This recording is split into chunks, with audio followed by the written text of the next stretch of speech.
Good morning, Faizal Khamisa with you for this edition of CSM SportsCenter. Lots to get to in this show, including a full look at March Madness, which gets underway tonight. We'll take a look at the 29 different Canadians all vying for a spot in the Final Four. But we'll go from Canucks succeeding in basketball to Canucks struggling on the ice. Welcome to our Super Bowl postgame where we just saw flackouts, blackouts, Kaepernick and fake kicks, and a ray of light at the end to now the end of the life for Ray. This game really did have it all. When you heard it from him, what were your thoughts? I mean, I think it just confirmed what a lot of people already knew. Like you, when I heard it in accusations over the past, years, I didn't want to believe it either. But yesterday, I cringed when I heard him say it, and say it so confidently, almost so nonchalantly, as if this is something I've been hiding for so long. So the question is, what's next? Where do you guys go from here? Or where does Chad Owens go from here? Like I said, I'm going to live in this moment. I'm going to enjoy it. It's very fitting that R.A. Dickey's signature pitch is a knuckleball. Much like his life, the pitch takes twists and turns before arriving at its destination. Dickey wasn't a child prodigy or ushered into greatness.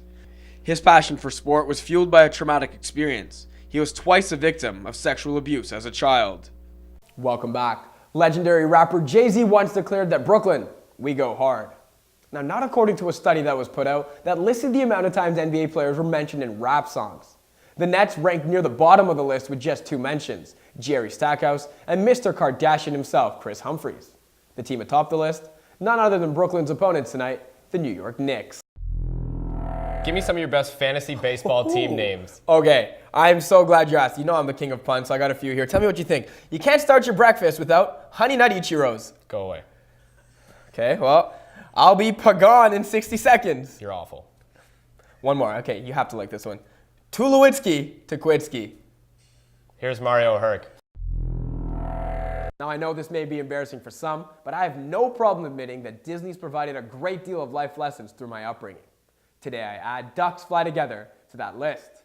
That's after Corey Perry inked an 8-year, $69 million extension with Anaheim, just days after teammate and longtime friend Ryan Getzlaf inked a long-term deal of his own.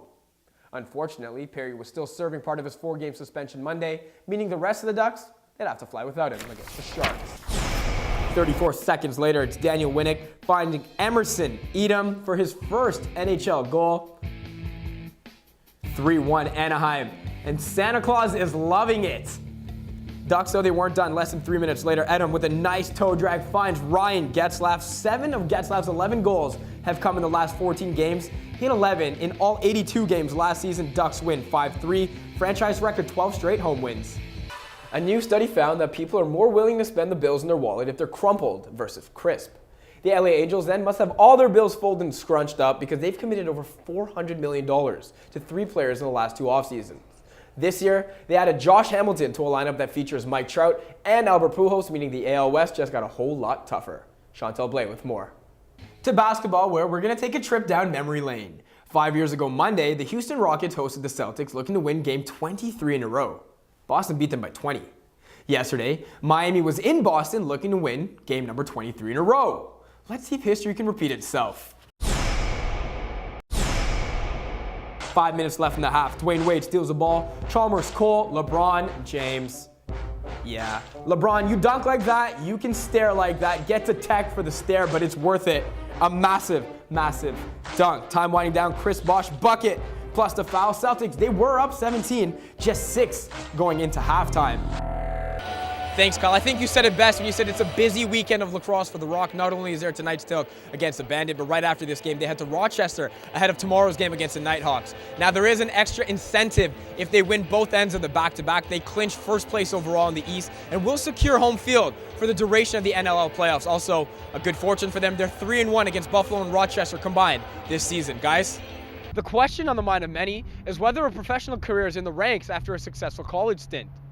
If Ben and Nolanig's rankings are to be believed, the answer is yes. Their play this season has them both projected as lottery picks in the upcoming draft. From Toronto, Faizal Khamisa, CSM.